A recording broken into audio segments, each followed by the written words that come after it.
Hindi ko na mapigilan na halimutin ko.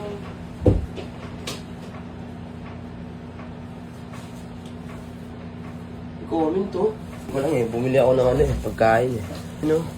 Idol, paano ka nagsimula mag-vlog? Baka makahagip naman ng konting tips kasi nagba-vlog din ako. Sana mapansin mo, Idol. Bago ko nga pala simulan to at sagutin yung tanong ni Boss Maulion, Janrel at big shoutout po sa inyo. Tuloy pa natin yan habang kumakain. Let's go. Paano nga pala ako nagsimula? Simula akong mag-vlog sa... Wait lang guys, lipat lang natin. Simula akong mag-vlog nung 2 years ago. Vlog na yun is ang siguraduhan kasi nanggagaya lang ako ng content ng dati. Ginagaya ko lang yung mga nakikita ko sa Facebook. Ginagaya lang namin yung misis. Sinimulan namin yung misis na ng walang plano. Basta nagpo-post lang ako dati. Siyempre guys, dahil wala kang idea, nagmagaya lang kami dati sa mga content creator lang din. Sinimulan namin ng walang plano. Nagpo-post kami. Yun, nagulat kami ni misis na may mga nanonood din pala sa amin. Kain muna tayo. First bite.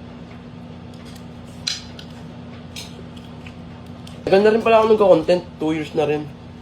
Tapos, guys, lumaki yung followers namin ng umabot siya ng 80, ganun. Hindi ko namamalayan. Sobrang bilis niyang dumami. Tapos, hindi siya na monetize kahit ang laki niya ng followers niya. Dati, guys, sobrang hirap ma-monetize. Hindi tulad ngayon. May 10k followers ka lang. Pwede ka na ma-monetize. Dati sobrang hirap. Kami nga dati 85k followers na nun At sa mga hindi pala nakakalam, ito yung mga hindi pala nakakalam na kung saan ako nagbablog dati, ito yung page ko dati guys. Ito. Diyan ako nagpo-post dati. Dito sa official ko, wala, hindi pa ako nagpo-post dati dito. Ano lang, skate video lang. Ang mababa lang yung followers ko dati, ano lang ata 3k followers lang ako dito dati sa nung nagsimula ako mag-vlog dito sa official ko. Talaga ako nagpo-post. Kasi doon malaki yung followers ko Yun, tsaga-tsaga lang. Pa kami na nun, hindi pa kami na monetize. Parang gumagawa lang kami, pero hindi kami nasahod. Hirap din maging content creator. Pero, nilalabanan namin yung pagsubok ng isang content creator. Sa simula, mahirap. Hirap mag-isip ng content, hirap mag-edit.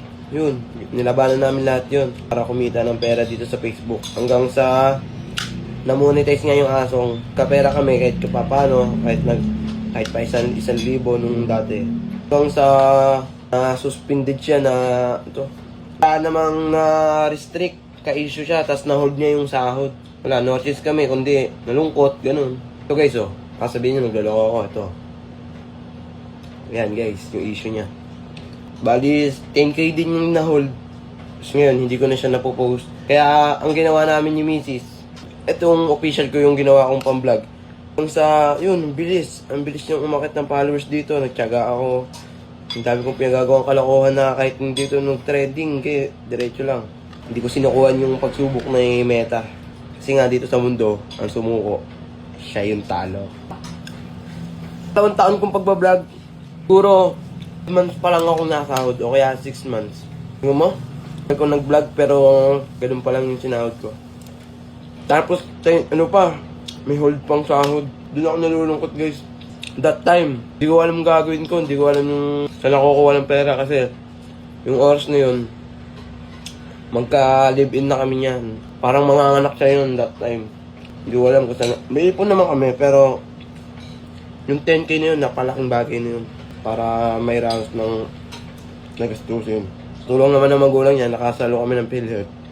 Okay naman. Pero kahit na, yung 10k na yun, sobrang laking bagay na yun kung binigay niyo meta yun. Dito sa Facebook, hindi naman talaga totally malaki ang pera dito Malaki yan kung magpo-promote ka ng ngayon. Hindi ko nagbabanggitin, baka delete na naman to ni Mete. Yun yan, yung magpo-promote ka ng ngayon.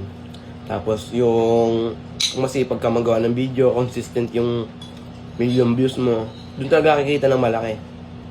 Ako naman, hindi naman consistent. Minsan walang views, walang likes. Okay lang. Laban lang sa hamon ng buhay. Tsaga-tsaga lang, buti. Ito nga, palduan din dito sa ginagawa kong pagbabakal bote. Yun lang, sipagan lang tayo magawa ng video. Kahit walang nanonood, walang sumusuporta, walang naniniwala. Tuloy mo lang yung paggawa ng video guys. Tama, masasabi ko lang, gumawa ka ng original na content mo. Kasi yun yung pinaka-the best para kay Meta. Alam ng content creator yan. Huwag kang magnanakaw ng video. Last bite. Kaya sa mga magsisimula pa lang mag-vlog dyan, ang tanging bigyan sa inyo. Kung kayong mahihiya, huwag kayong matakot, kung mapifail kayo sa gagawin nyo. Gawin nyo na kung sa kayo masaya. Isipin mo nila pagpasok ka mo ng anong vlog.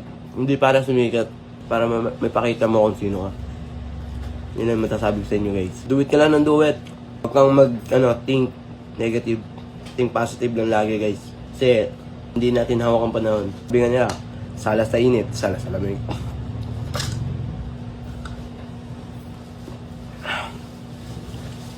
Thank you Lord. Kung kayo may bala kayo mag-vlog, content, gawin nyo nang gawin. Sasabihin sa inyo ay tibayan yung loob nyo. Kasi may gawin ka man tama, may gawin ka mong mali. May masasabi at may masasabi sila. Kasi nga, nasa Pilipinas ka. Alam mo ha. Dahil tapos na tayo kumain, at dito ko na rin tatapusin ng katanungan ni Sir. Kung paano nga tayo nagsimula. Yun lang Sir. Nagsimula ako sa mahirap. Nagsimula ako sa wala. Nagsimula ako sa nahihiya. Nagsimula ako sa mahinaan loob. Wala eh. Nagbigyan ni Lord yung mga hiling natin at thank you God. Dahil eto na kami ngayon. Kahit pa paano, nakakain na kami kain tayo ng 3 times a day. At higit na higit pa doon. Basta masasabi ko sa inyo, galingan nyo lang palagi. Gumawa kayo ng sarili nyo content. Originality is the best. Alam mo at ako nga pala si Adrian Tangonat na nagsasabing, di ba yun ang umuwi mo tungis, basta yung pera, galing sa manis. Let's go!